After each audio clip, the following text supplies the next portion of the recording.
What's that version of Kuminga do for y'all? Takes his team to another level. He was so patient, let the game come to him. He got going a little bit getting downhill as soon as he got in there, but I thought the biggest play he made was when he got it in the middle of the paint and kicked it out to Moses. That just shows growth. He can take that shot. He can make that shot. And he does often.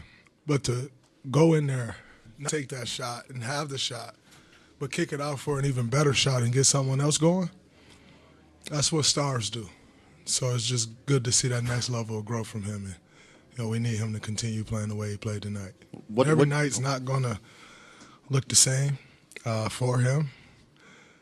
That's just the way this league works when an offense isn't built around you. But if he plays we always need him getting downhill, and him playing with the patience that he played with tonight was huge. On the other side, Dray, what do you think about the way he took on the challenge of guarding Luka? Luka, LeBron, everybody he got on. Austin Reaves at times. He was asking for those matchups. It says a lot. We challenged him in private. We challenged him publicly to step up on the defensive end, and he did that. He was great offensively, but he was even better defensively. Hey, Draymond, your big play on Luka late in the game, what was key in pulling off the steal? Well, Jimmy did a great job of standing in front of him, forcing him into a tough situation, and he drove him right down to me. Only pass he really got is to my guy in the dunker, and that guy got to either shoot a floater or got to go through my chest to get the layup. So I felt comfortable enough to go for it. He put the ball out there, and at worst, I'm going to foul him, but he ain't getting the and one, and it's 2 free throws. So just taking advantage of an opportunity to make a play. Did you have any idea that it looked like Jimmy was playing hurt with something wrong with his left forearm? Yeah, I think it happened when he fell with Rui on that play. But Jimmy's tough as hell. And, we needed him to come back in to close that game out. He came back, and he was exactly who he's been and who we needed him to be. Hey, Dray, we saw your reaction during the Olympics. We saw it the other night when Steph scored 52. What's it like to share the court with him when he's having one of those unconscious flurries? It's easy. But honestly, it's a joy. Like, we're out there with him. We are in awe as y'all are, or anyone else in the world. Just the shot-making ability. Like, he's guarded differently than anyone in the NBA. The amount of schemes that he sees on a nightly basis. And the shot-making ability is incredible, but he does it while getting everyone else involved, never dominating the ball, letting everybody touch the ball and still getting off. And so it makes it a lot easier for us. Sometimes you get guys that are star players and they get on those runs and no one touches the ball for 5 minutes, and it's hard to have a rhythm. It's not him. He'll get off the ball and keep running and go find the ball again. And so it's really easy.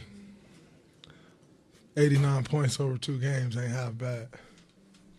Draymond, last time you were here, the Lakers jumped out early, and you yourself in the postgame was not happy with the defense at all. It seemed like since that point, you've taken it personally to get back to the old defensive player of the year. You're probably going to win it again this year. Just at this point in your career, late in the season, being able to lock up, there's a moment where you had LeBron miss a shot, you did the lock-up sign to the crowd and stuff. But just speak to that mentality where you were still probably one of the best ball-on-ball defenders in the league and what it does for your team. That was a fun moment. My wife and Farrah sitting courtside, so I did it to them. Then he hit the 3 on me in the corner, and he looked back at them. So it was a very fun moment. But, I knew, I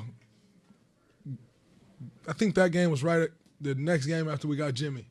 Same night. And I knew that this team was changing with getting him. And so it lifted the level. And, Steph said, he just want to play meaningful basketball.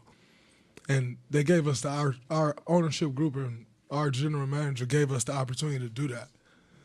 you can't be one of the pillars of a franchise and they give you that opportunity at the points that we are in our career and you don't give them everything that you have. And I think you can see that out of me. I think you can see that out of Steph. And in turn, if we do that, obviously we knew what Jimmy was bringing, but if we can do that, then everyone else has to.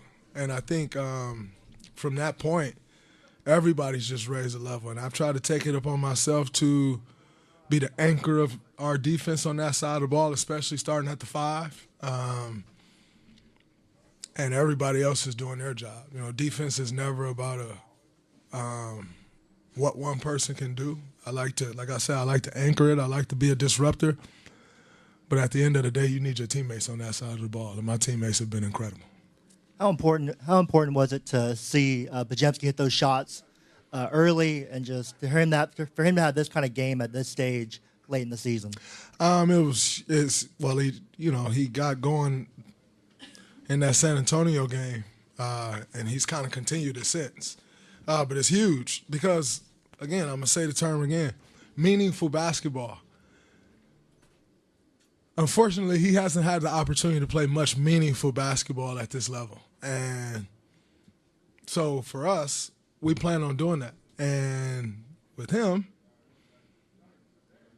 we need these games to prepare him for what's to come. And, for him, Moses, J.K., those guys, Moses and J.K. won a championship, but they didn't play a ton of minutes.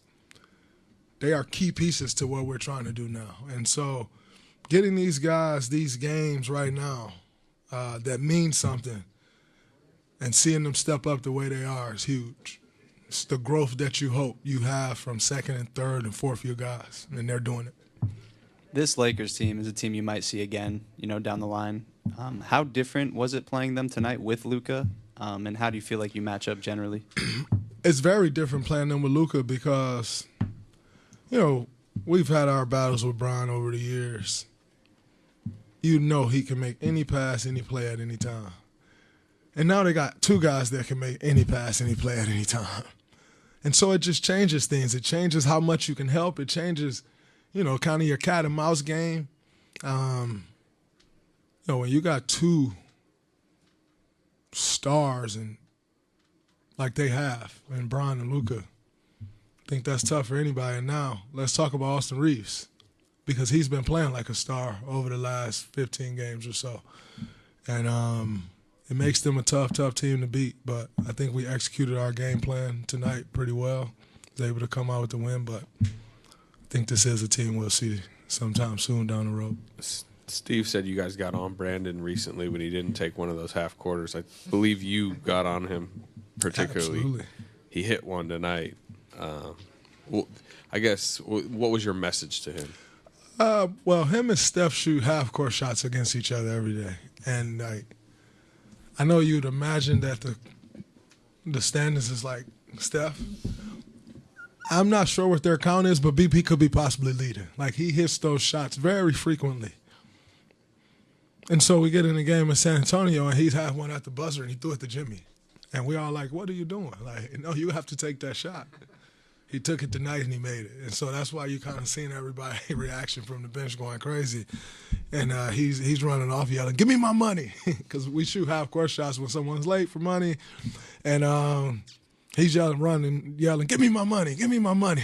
So it was a great moment, but it's good to see him make that shot. It was a huge shot. I think they had just hit a three. And so it was a huge shot. Completely shifted the momentum going into the half back to us. And so, but the stickler on taking those shots is Steph. He talked about it before. He's always the one like, hey, man, like, don't just dribble the ball, dribble the clock out, then throw it up. Like, he hates that. And so it kind of creates this culture on this team where you got to take that shot.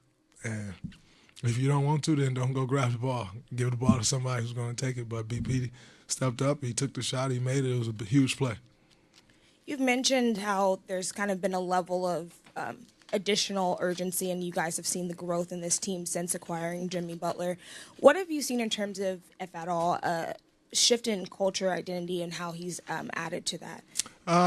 It's just really the shift in belief. I think our culture has been here. You know, a bunch of people did a great, incredible job of creating that. But what he's changed is the belief in this group. It's no surprise. I'm in year 13. I think Steph's in year, what, 16? 16. We're on the wrong side of our downslide, but we still got a lot left in the tank. And we all knew we kind of all felt like, and you heard us all saying all year, like, man, we think we're right there.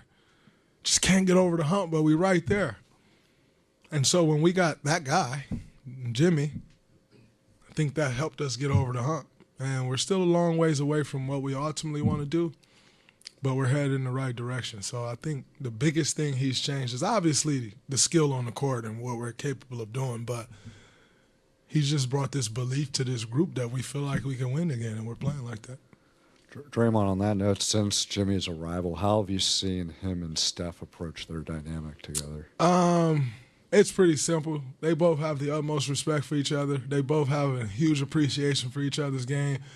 And the rest of us just kind of fall in line after that. You know, they got this great chemistry, this great communication amongst them.